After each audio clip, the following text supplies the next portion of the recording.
Guys and dolls. So the video's going to be a bit all over. I'm going to put clips in, and I'm going to be jumping in and out myself, and I might be in different locations when I do these. And but I'm just going to start off. Basically, I'm going to be dealing with the press conference that he had yesterday, and you know, I think you've seen the rolled up sleeves. It's nonsense. You know what I mean? Rolling up his sleeves. You know what I mean? This is like he's ready for a fight. He's ready to take on this fight. There's not a fight in this, man, right? We all know that, right? So whoever told him to do that, he looked ridiculous. Um, but we started this off about it was meant to be about the NHS, and so I'm just gonna the stuff about the NHS. I'm just gonna address quickly. The NHS is fucked, right? I'm sorry for swearing, guys. I really apologise about that, but it's the only way I can express exactly how serious I am about it. The NHS is completely damaged. You know what I mean? We've got far too many people in the country. People are dying because they're not getting on the appointments. There's too many waiting appointments. People are going up and saying, this is wrong with me, and then they're waiting maybe 2 years before doctors are getting around to fixing them. People are genuinely dying in this country. We've got an NHS who's prioritising men that are breaking into this country, and we have proof of that now, and there's nothing good about the NHS. All my experience going through this with my partner, with wee Lucky, was an absolute nightmare, and I've documented it. Not only are the waiting rooms, half full of like people from other countries and Nigerians and Africans and Pakistanis and Asians, you know, it's full to the gunnels, and I've been in situations where I don't know who they are, but an official has come out into the waiting room and apologised for people waiting because there's no doctors. And while I've been going through the pregnancy in labour ward, in the actual, the hours before the baby came, we were talking to the midwife, and she's been doing it for 10 years, and she was amazing. And she's leaving. And this, I've already done videos about this. I've got receipts to that as well. Our best doctors and nurses are leaving this country. And so it doesn't matter what he says, because we know when I know he says he's telling us lies constantly. Our NHS is in the worst state it's ever been in, and he's not addressing none of these things. Um, it's not sustainable, and it's getting worse and worse. So with that, I'm gonna let's address the rest of the conference, or the interview that he has. I'm gonna cover primarily GB News, because I'm not going to go into it because he says far right that many times, but I am going to address that. I'm going to address it a wee bit here. I'm going to do a video about it on its own. In the news for the last few days. I am going to, with permission, just answer it quite fully, because it is a really important set of issues. And let me start with this. Child sexual exploitation is utterly sickening. Utterly sickening. And for many, many years, too many victims have been completely let down by perverse ideas about community relations, or by the idea that institutions must be protected above all else. And they've not been listened to, and they've not been heard. And when I was chief prosecutor for 5 years, I tackled that head on, because I could see what was happening. And that's why I reopened cases that had been closed and supposedly finished. I brought the first major prosecution of an Asian grooming gang. In the particular case, it was in Rochdale, but it was the first of its kind. There were many that then followed that format. I changed the whole prosecution approach, because I wanted to challenge, and did challenge, the myths and stereotypes that were stopping those victims being heard. So we changed the entire approach, not without criticism at the time, I might add. And when I left office, we had the highest number of child sexual abuse cases being prosecuted on record. Now, so first of all, he didn't tackle it head on, but the bottom line is here. I'm just going to quickly run through the points that he made. So I'm covering everything. You know what I mean? He never tackled it head on, guys. Right? Or we wouldn't be here today. You got to understand. He is talking about 15 years ago, right? 15 years ago. So he never tackled nothing. You know what I mean? And he's talking about convictions. Of course he's gonna. He was the head of the Department of Public Prosecutions.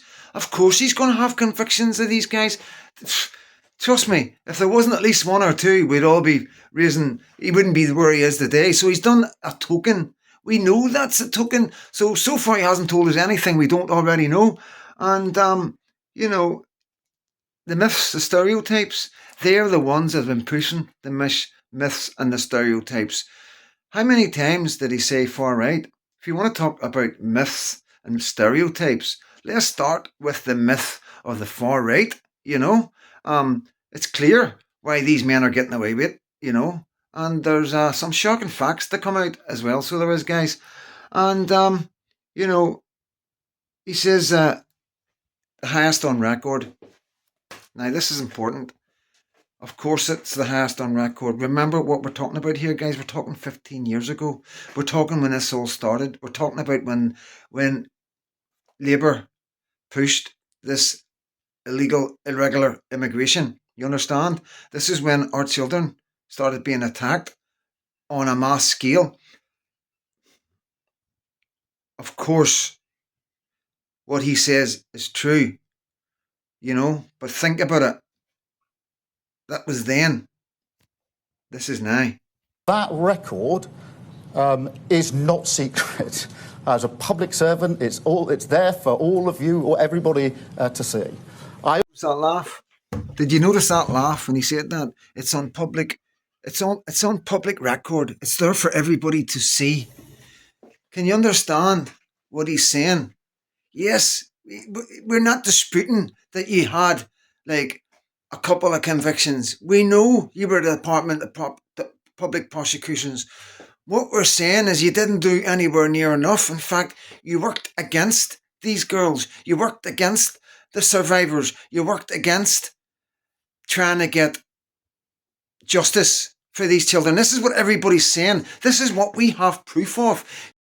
The wider issue, these girls were calling out this behaviour for a long time before anything was done. Absolutely, Karen. If you think about it, you may not know this, but back in 2008, the Home Office sent a circular to all police forces in the country saying, as far as these young girls who are being exploited in towns and cities, we believe that they've made an informed choice about their sexual behaviour, and therefore it's not for you police officers to get involved in. If that's the landscape coming from the top down in 2008, rest assured, all agencies are going to listen to it. It only changed. So 2008, Labour were in charge. 2008, Gordon Brown was Prime Minister.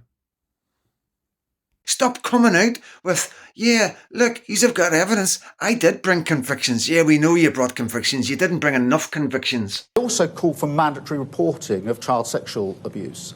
I'd called for that a decade ago.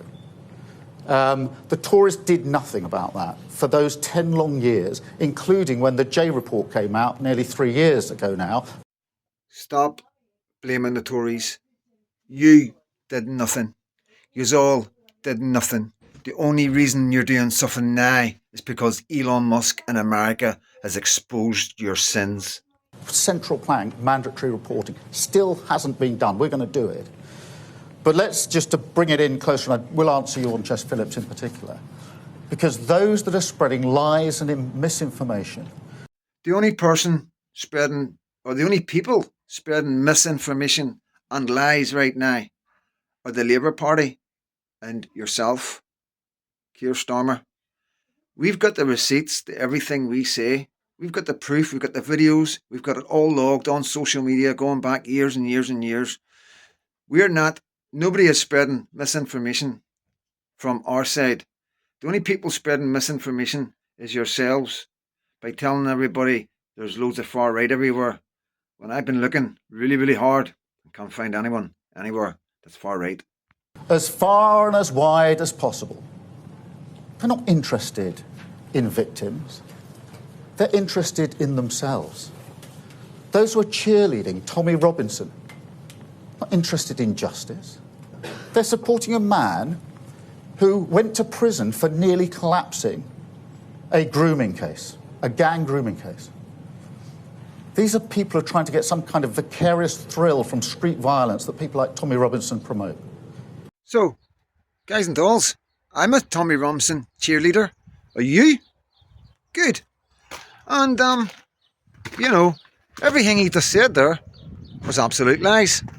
And the thing is, we can prove it. This is the thing, that he has said it. It isn't going away. He has said it. And what's he talking about? Violence. Why is he lying again? Much violence have you seen in the Tommy Robinson demo? How many demos have you seen where there's been nothing but love and respect, even for the police? Maybe back a few years ago there was a wee scuffle here and there, but on a whole, 99.9%, there's no violence anywhere around Tommy Robinson. So, what are you talking about? Prime Minister, why are you lying to us? And those attacking Jess Phillips, who I'm proud to call a colleague and a friend, not protecting victims. Jess Phillips has done 1,000 times more than they've even dreamt about. I'm sorry, guys, but what's going on here? This is meant to be the Prime Minister of the United Kingdom. Dreamt about? What kind of language is that they use? You've done more than you've even dreamt about. That's something that I heard when I was growing up in the YOs. What's going on here, guys?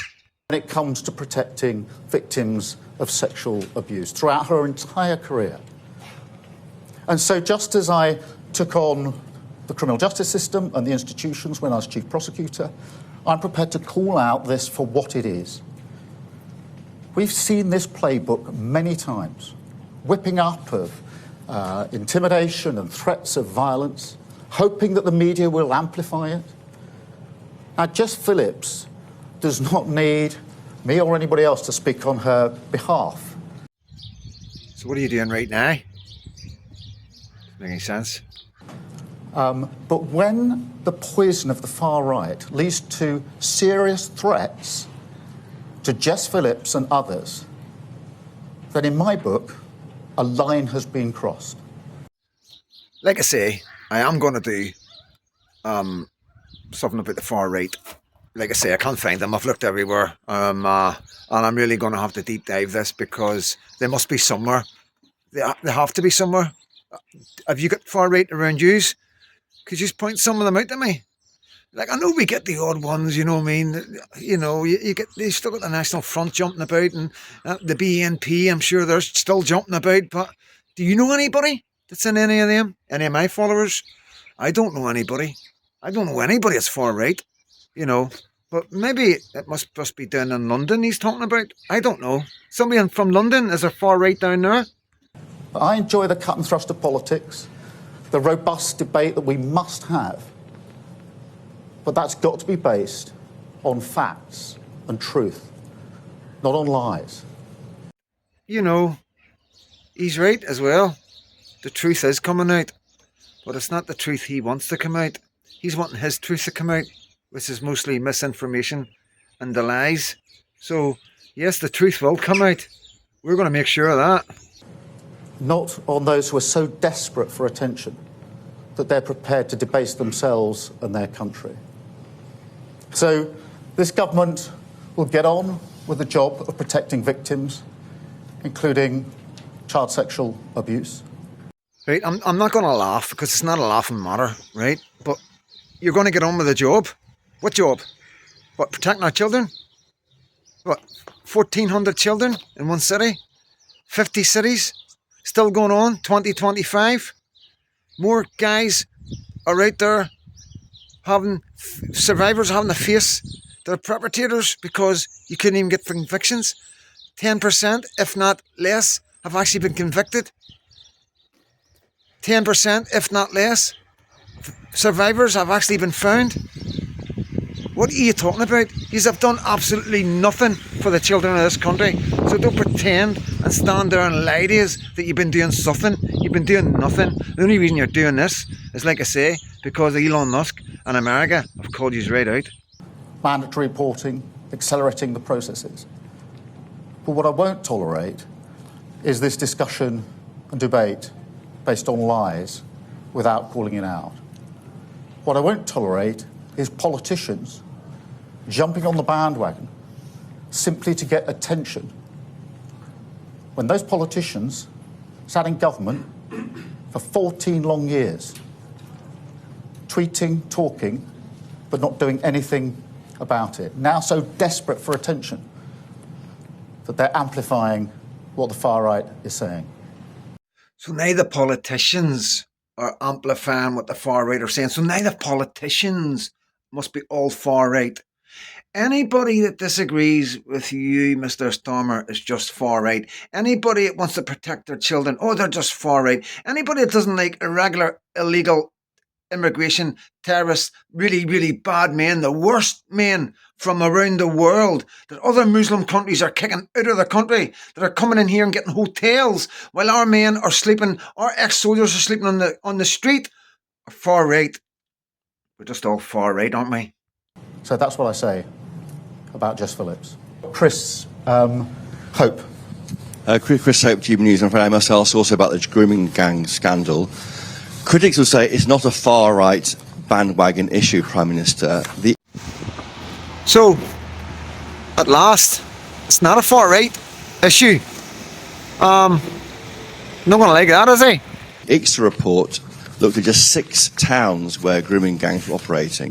Rochdale got 1 mention in 400 pages. We have found at GB News court report showing gangs operating in 50 towns. 50 towns. 50 towns, guys. 50 towns. That's how well they've done. That's how hard they've worked at protecting our children. 50 towns. Across the country. Are you certain, as Prime Minister, it's not going on today? Why don't you order a national public inquiry to join the dots between 50 towns, not 6, barely mentioned in the J report?